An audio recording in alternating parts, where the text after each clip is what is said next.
মীর বলল, আমার কষ্ট হচ্ছে। আমি কখনো তাকে দেখিনি, কিন্তু আজ তার অতীতের স্মৃতিগুলো যেন চোখের সামনে ভেসে উঠছে। কোনো এক শিমুল গাছের নিচে এই তো এক্ষুনি বসে পড়ল, বাঁশির সুর তুলল। ওই বুঝি ফারদিনা ছুটে আসলো। তারা দুজন মুগ্ধতার সাথে আলাপ করছে। তাদের কথোপকথন আমার কান পর্যন্ত ভেসে আসছে। মীর থেমে গেল।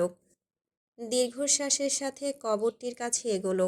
সমাধিফলক হাতে স্পর্শ করল। তখন তার বুকটার ভেতর ছ্যাদ করে উঠল। নতুন করে অজানা ব্যথাগুলো আবার জাগ্রত হচ্ছে যেন। রাখালবাসীওয়ালা জমিদার কন্যার শেষ পরিণতি এত ভয়াবহ কেন হলো? কেন তাদের প্রেম অপূর্ণ রয়ে গেল? ফারদিনা সুফিয়ানের করুণ মৃত্যু কেন হলো? যদি তাদের প্রেম সেদিন সফল হতো, পূর্ণতা পেত, তবে আজ বোধহয় অন্তত তাদের বংশধরের সাথে দেখা হতো। মীরের কণ্ঠে আক্ষেপের সুর। আক্ষেপ তো থেকেই যাবে। আশেপাশে সবাই যেন আক্ষেপের সুরেই দেখছে কবরটি।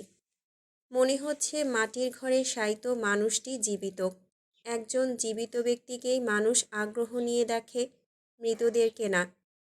আজ তারা ছদ্মবেশী এক রাখালের কবর দেখছে, তীব্র আগ্রহ নিয়ে। আহির 2 পা কবরের দিকে এগিয়ে গেল। আমরা কবর জিয়ারত করি, এরপর তার ঘরের মধ্যে ঢোকার চেষ্টা করি। তার স্মৃতিমাখা কত কি পড়ে আছে হয়তো, আমরা সেগুলো ছুঁয়ে দেখব। রাফিদ আহিরের সাথে রেশ টেনে বলল, চল জিয়ারত করে ভেতরে যাই। তারা কবর জিয়ারত শেষে জমিদার বাড়ির ভেতরে প্রবেশ করল। ঘরে প্রবেশের মূল দরজার সামনে একজন পর্যটক গাইড বসা। তিনি আহিরদের বাধা দিয়ে বললেন, ভেতরে প্রবেশ করা বারণ, আইনগতভাবে নিষিদ্ধ। আহির কিছুক্ষণ থ হয়ে দাঁড়ায়, এরপর পকেট থেকে একটা কার্ড বের করে ভদ্রলোককে দেখালো। লোকটি কার্ড থেকে বললেন, আপনি গোয়েন্দা? দরকারে এখানে এসেছি। ঘরের ভেতরে প্রবেশ করতে হবে। আহিরের কণ্ঠে দৃঢ়তা। গাইড তাদের 3 জনের দিকে পরপর তাকিয়ে ভেতরে প্রবেশ করার অনুমতি দিলেন এবং সাথে উনি নিজেও ঢুকলেন। স্তব্ধ নির্জন পড়ে থাকা হায়দার বাড়ি আজ যেন ধুলোয় মোড়া, মাকড়সার জাল। তারা পা ফেলতেই যেন 100 বছরের নিস্তব্ধতা নিমিষেই কেটে গেল। ভেতরটা আশ্চর্যজনকভাবে নীরব। প্রথমে দেখা গেল বৈঠকখানা। সাধারণত যা থাকে তাই আছে, তবে সব কিছু ছিল বেশ দামি। এত এত বছরেও যেন এতটুকু ক্ষয় হয়নি। সব যেন সেই পূর্বের দিনের মতোই উজ্জ্বল। দ্বিতীয় বাঁদিকের দরজার পর রান্নাঘর, গেল না সেখানে। ঘরের মাঝস্থান থেকে সিঁড়ি বেয়ে গেছে দোতলায়, সেখান থেকে 3 তলায়। তারা সিঁড়ি বেয়ে দোতলায় উঠল। তাদের সঙ্গে থাকা ভদ্রলোক বললেন, কি দেখবেন বলেন, আমি নিয়ে যাচ্ছি সেখানে। আহির বলল, সুফিয়ান হায়দারের ঘর, চলুন। সুফিয়ানের ঘরের মূল দরজা খোলার পরই মনে হলো অজানা কারোর সুর ভেসে আসছে। পরপরই সুর থেমে গেল। মনে হলো কেউ ঘরের ভেতরে কোনো এক আড়ালে বসে বাঁশি বাজাচ্ছিল। তাদের দেখে মুহূর্তেই থেমে গেল। আহির মীর একসাথে আশ্চর্য হলো। কি হলো, দাঁড়িয়ে পড়লেন যে? গাইড বললেন। আহির বলল, কিছু নয়, বলেই ঘরের ভেতর ঢুকল। সুফিয়ানের সেই বিছানা, সেই আলমারি, সেই চাকচিক্য ঘর, সব যেন অক্ষয়। ঘরের মেঝেতে যেন পড়ে আছে তার পায়ের ছাপ। দেয়ালে পুরুষদের ছবি এঁকে টানিয়ে রাখা, পূর্বপুরুষদের ছবি। আহির নির্বাক হয়ে তাকিয়ে থেকে বলল, এখানে কি সুফিয়ান হায়দারের ছবি আছে? গাইড বললেন, না, ওনাকে দেখার সৌভাগ্য পর্যন্ত হলো না। বলেই সমস্ত নিঃশ্বাস যেন ছাড়ল রাফিদ। তার রেশ টেনে মীর বলল, উনি বাস্তবে কেমন ছিলেন কে জানে, যদি স্বচক্ষে তাকে দেখতে পারতাম। শুধু ওনার বর্ণনা বইয়ের পাতায় পড়েছি। ক্ষীণকণ্ঠে বলল।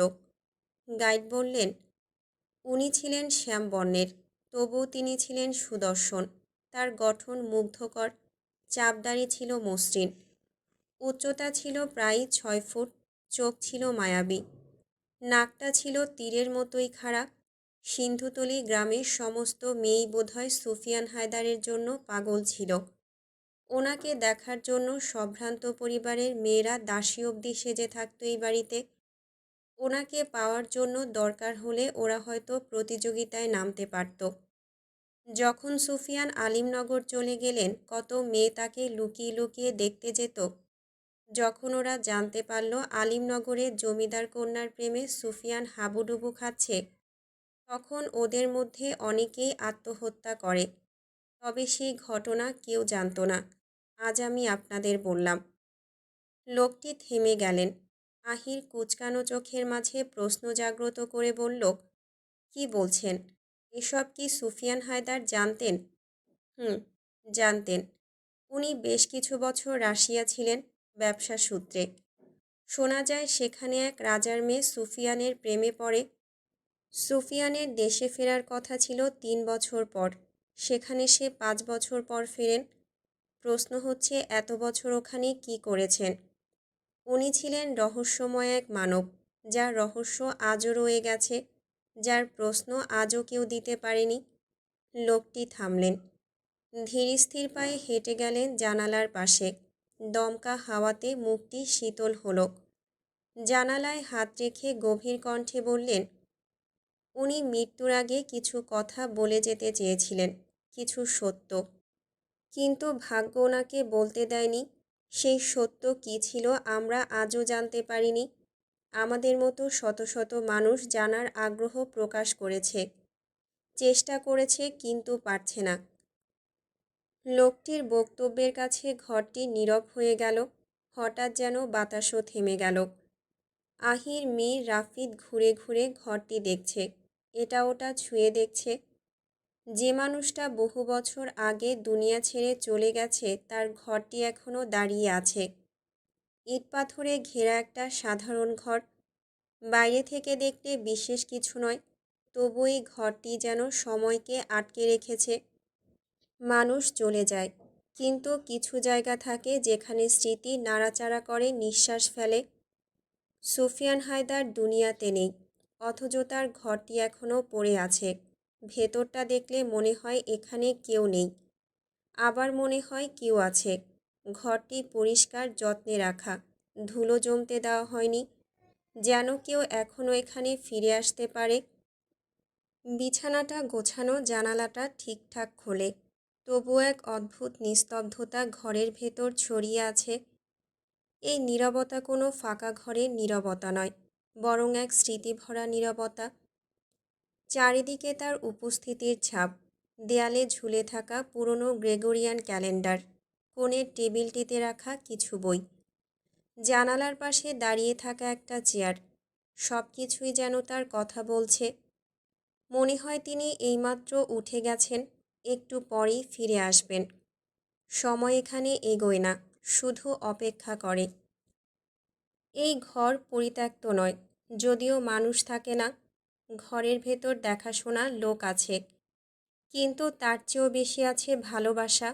যিনি ঘরের ভেতরের অংশে দায়িত্বে আছে, তিনি নিয়ম করে এসে ঘরটা দেখে যায়, আলো জ্বালায়, জানালা খুলে দেয়, যেন ঘরটিকে জানিয়ে দেয় সুফিয়ানকে ভুলে যাওয়া হয়নি। সবচেয়ে ভারী লাগে নিস্তব্ধতা। শব্দ নেই, অথচ মনে হয় অনেক কথা জমে আছে। সুফিয়ানের হাসি, দীর্ঘশ্বাস, রাতজাগা চিন্তা সবই দেয়ালের ভেতর আটকে আছে। এই ঘর সাক্ষী হয়ে আছে একটা জীবনের, যে জীবন শেষ হয়ে গেছে কিন্তু মুছে যায়নি। সুফিয়ান হায়দার নেই, কিন্তু তার ঘর আছে। আর যতদিন এই ঘর দাঁড়িয়ে থাকবে, ততদিন তার স্মৃতিও বেঁচে থাকবে। কিছু মানুষ শরীর নিয়ে চলে যায়, কিন্তু রেখে যায় এমন ঘর, এমন স্মৃতি, এমন কৃতকার্য, যেখানে সময়ও মাথা নত করে দাঁড়িয়ে থাকে। তার বাড়িটি, ঘরটি কিছু অনুপস্থিতি শব্দের চেয়েও স্পষ্ট। বাতাসে এক ধরনের স্থিরতা, যেন সে নিজেও জানে যাকে ঘিরে তার চলাচল ছিল তিনি আর নেই। তবুও বাতাস থামে না। জানালার ফাঁক দিয়ে বাতাস ঢুকে পড়ে, পর্দার কিনারা নাড়িয়ে দেয়, আলোর সঙ্গে মিশে ঘরের ভেতর ঘুরে বেড়ায়। মনে হয় এই বাতাসই তার স্মৃতির বাহক। রাত হলে ঘরটি আরও নীরব হয়ে যায়। দিনের আলো চলে গেলে দেয়ালের ছায়াগুলো লম্বা হয়, গভীর হয়। সেই ছায়ার ভেতরেই যেন সুফিয়ান হায়দারের অব্যয় লুকিয়ে থাকে। হয়তো তিনি এই ঘরেই বসে অনেক রাত কাটিয়েছেন, চিন্তায়, স্বপ্নে অথবা নিছক নীরবতায়। আজ সেই রাতগুলো শুধু দেয়ালের স্মৃতিতে বেঁচে আছে। এই ঘর শেখায় চলে যাওয়া মানেই ফুরিয়ে যাওয়া নয়। কিছু মানুষ তাদের ব্যবহৃত জিনিসে স্পর্শ করা দেয়ালে বসে থাকা চেয়ারেও রয়ে যায়। ঘরটি তাই শুধু ইটপাথরের কাঠামো নয়, এটি এক জীবনের মানচিত্র। কোথায় দাঁড়িয়ে তিনি জানালার বাইরে তাকাতেন, কোন কোণে বসে দীর্ঘ সময় চুপ করে থাকতেন, সব কিছুর চিহ্ন এখানে রয়ে গেছে। এটাই যেন ক্ষুদ্রতম জীবনের শেষ অধ্যায়। যারা এই ঘরে আসে তারা খুব বেশি কথা বলে না। কথা বললে নীরবতা ভেঙে যাবে বলে ভয় হয়। তারা ধীরে হাঁটে, ধীরে ছুঁয়ে দেখে সুফিয়ানের ব্যবহৃত জিনিসগুলো। এই ঘর আসলে এক স্মৃতিসৌধ, কিন্তু পাথরের নয়, যেন মনের। এখানে কোনো নাম ফলক নেই, নেই কোনো ঘোষণা। তবুও যে আসে সবাই বুঝে যায় এখানে কেউ ছিল। কেউ এমন একজন যাকে হারিয়ে যাওয়ার পরও ভুলে যাওয়া যায়নি, হয়তো যাবেও না। আহিরের লক্ষ্য সুফিয়ান হায়দারের বাঁশিটি, সেই বাঁশি যা তিনি মুগ্ধ সুরে বাজাতেন। তিনি চলে গেলেও বাঁশিটি নিশ্চয়ই আছে। ভেবে আহির ঘরের আলমারি থেকে শুরু করে এটা ওটা খুঁজতে শুরু করল। মীর আহিরকে উদ্ভ্রান্ত দেখে জিজ্ঞেস করল, কি খুঁজছিস? বাঁশি, সুফিয়ানের বাঁশি। একবার সেই বাঁশিটি ছুঁয়ে দেখতে চাই। স্বর্ণের বাঁশি। কোথায় সেই বাঁশি? আমিও ছুঁয়ে দেখতে চাই, বলল মীর। সাথে থাকা গাইড একটা কাজে বাইরে গেছেন। সেই সুযোগে আহির তারা পুরো ঘরে খোঁজাখুঁজি শুরু করল। ড্রয়ার, আলমারি, পাশের গোপন ঘর সব তন্ন তন্ন করে খুঁজে দেখল। কোথাও সুফিয়ানের বাঁশিটি পেল না। বাঁশি না পেয়ে তারা বিভ্রান্ত হয়ে গেল। মীর বলল, বাঁশিটি কোথায় যাবে? সেটাই তো, ওনার ঘর এটা। সব কিছু এই ঘর এবং পাশের গোপন ঘরটাতেই থাকার কথা, সেখানেও নেই। রাফিদ মীরও আহিরের রেশ ধরে বলল, বিনতির ঘরে নয় তো? না, আমার তা মনে হচ্ছে না, আহির বলল। বিনতি ভাইয়ের স্মৃতি হিসেবে তার বাঁশি সাথে নিলেও নিতে পারে, মীর বলল। আহির নির্বাক হয়ে শুধু মীরের দিকে তাকালো। সে ঠিকই বলেছে। বিনতি ভাইয়ের স্মৃতি হিসেবে তার বাঁশি সঙ্গে নিয়ে যেতেই পারে, অস্বাভাবিক কিছু নয়। আহির ঠোঁট চুলকিয়ে বলল, মন্দ বলিসনি, কিন্তু আমার মনে হচ্ছে বাঁশি এখানেই ছিল। কেউ চুরি করে নেয়নি তো? সন্দেহের ছায়া ফুটে উঠল আহিরের চোখে মুখে। মীর হেঁটে হেঁটে বলল, কিন্তু এত এত গার্ড থাকতে কিভাবে চুরি করবে? জমিদার বাড়িতে যে সম্পত্তি থাকে সেসব ভোগ করার জন্য যদি বৈধ উত্তরাধিকার না থাকে, তবে সব কিছু সরকারের অধীনে থাকে, অথবা তারা নিয়ে যান। তারা নেয়নি তো?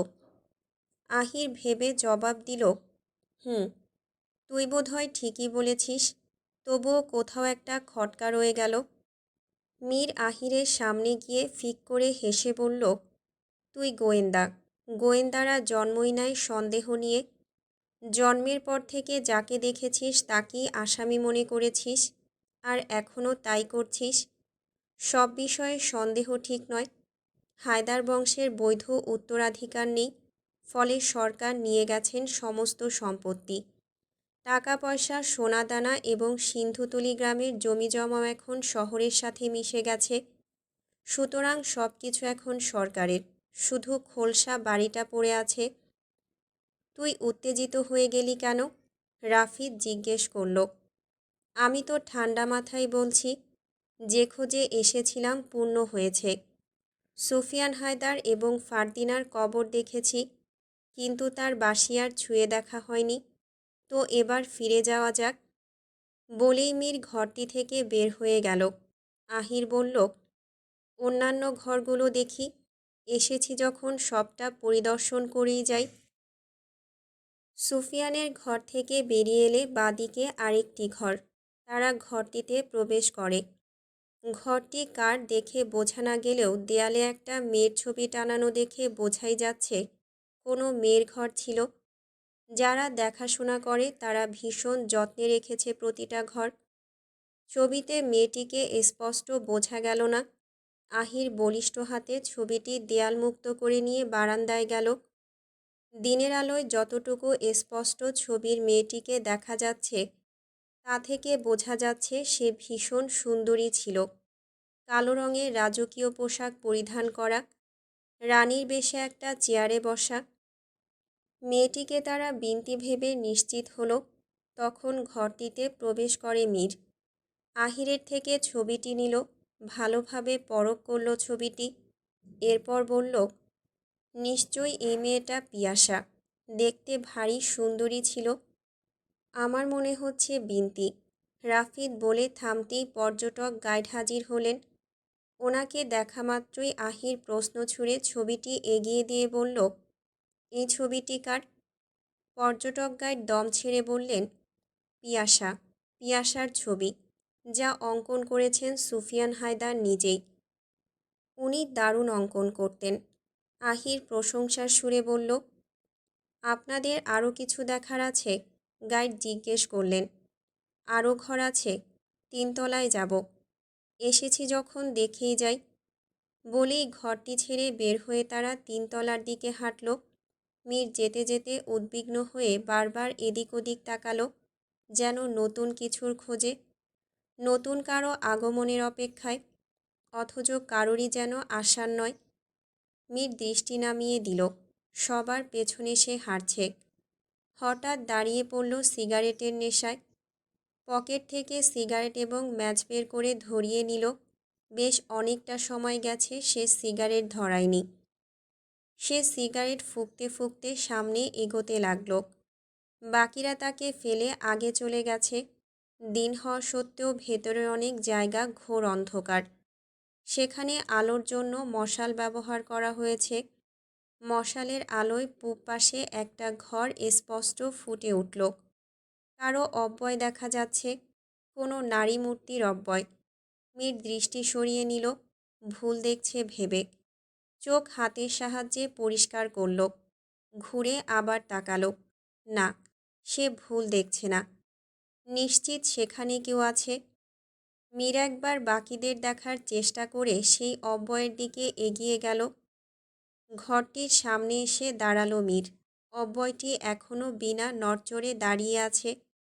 ভেতর থেকে নারী ছায়ামূর্তি পড়েছে।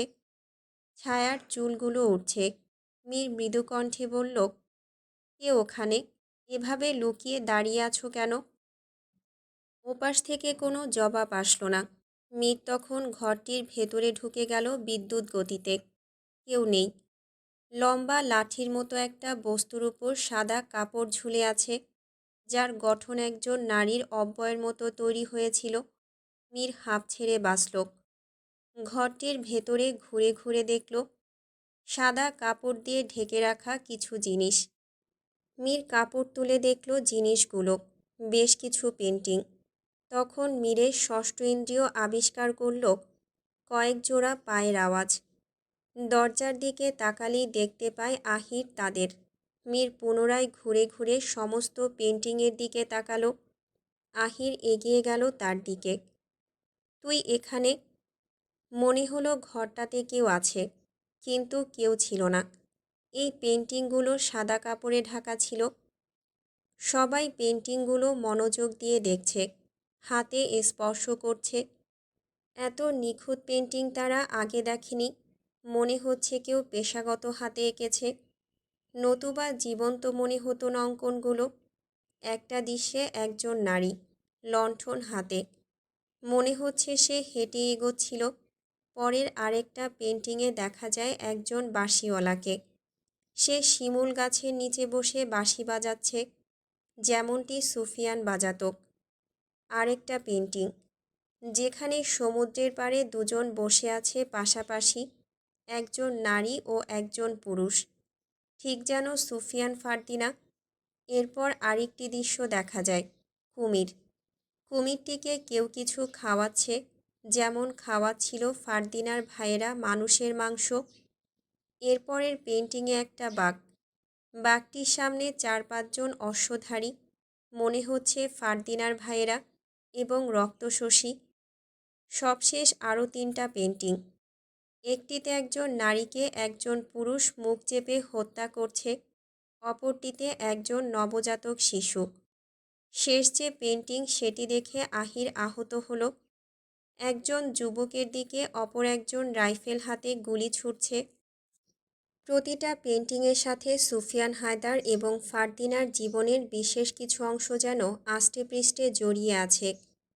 তাদের স্মৃতিগুলো মোড়ানোই পেন্টিংয়ে। মীর, আহির, রাফিদ একে অপরের সাথে চোখাচোখি করল। মীর বলল, সুফিয়ানের কাছে হয়তো আলিমনগর কাটানো মুহূর্তগুলো সবচেয়ে সেরা ছিল, তাই সেই স্মৃতি ভুলতে পারছিল না বলেই অঙ্কন করে রেখেছিল। আহির শেষ পেন্টিংয়ের দিকে কঠিন দৃষ্টিতে তাকিয়ে আছে, যেন স্থির দৃশ্য কিছু বলছে। আহির মনোযোগ দিয়ে শুনছে। মীর আহিরের কাঁধে হাত রেখে বলল, কি হয়েছে তোর? আহির হুঁশে ফিরল যেন, বারবার পলক ফেলল। বলল, এই পেন্টিং কি সত্যি সুফিয়ান এঁকেছে? রাফিদ বলল, একমাত্র সেই নিখুঁত চিত্র ফুটিয়ে তুলতে পারত। মনে হচ্ছে সবাই যেন জীবন্ত। না, সুফিয়ান আঁকেনি, অন্য কেউ। আহির আত্মবিশ্বাসের সাথে বলল, থেমে গাইডের দিকে ঘুরে তাকালো। ওনার সম্মুখে এগিয়ে বলল, এগুলো কে এঁকেছে বলতে পারবেন, এবং কবে? গাইড বললেন, পেন্টিংয়ের কোণে তারিখ লেখা আছে, দেখুন, যত্নে রাখা ছিল। আশা করি স্পষ্ট দেখাবে। আহির শেষ পেন্টিংয়ের এক কোণে তাকালো। সময়টা দেখে আহির কিঞ্চিত বিস্ময়কর হলো। চোখ দুটো যেন হঠাৎ বিস্ফোরিত হয়ে উঠল। আহির পেছনে সরল। মীর বলল, কবের আঁকা? সুফিয়ান হায়দারের মৃত্যুর অনেক আগে, এবং সেই এঁকেছে, ওনার নামই লেখা। আহির আতঙ্কের সাথে বলল কথাগুলো। মীর ঠোঁট বাঁকিয়ে হেসে বলল, আমি তো সেটাই বললাম, এতে এত ঘাবড়ানোর কি আছে?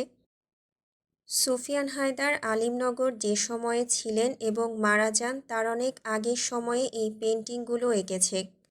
আমার প্রশ্ন হচ্ছে, যদি সুফিয়ান হায়দার এগুলো এঁকে থাকে তবে উনি কিভাবে ওনার ভবিষ্যৎ আগে থেকেই জেনেছিলেন, এবং উনি কিভাবে মারা যাবেন সেটাও কিভাবে উনি বুঝতে পারলেন? শেষ পেন্টিংটা দেখ। সুফিয়ান হায়দার বেঁচে থাকাকালীন যেন তার মৃত্যু কিভাবে হবে তা জানতে পেরেছিলেন উনি। আহিরের অবাক হওয়ার পেছনের কারণ মীর এবং রাফিদ এতক্ষণে বুঝতে পারল। সঙ্গে সঙ্গে অবাক হলো। তার অঙ্কন করার প্রতিটা দৃশ্যর সাথে তার ভবিষ্যৎ জীবন কিভাবে মিলল। মীর নিস্তব্ধর মতো শুধু হাঁ হয়ে রইল। এতক্ষণ সে বিষয়টি লক্ষ্য করেনি, বুঝতেও পারেনি। আহির কি যেন কি কয়েক সেকেন্ড চিন্তিত ভঙ্গিতে ভেবে গাইডকে লক্ষ্য করে বলল, আচ্ছা, সুফিয়ান হায়দারের সেই বাঁশি কোথায়? চুরি হয়েছে। সরকার সমস্ত সম্পত্তি নিলেও সেই বাঁশি নেয়নি।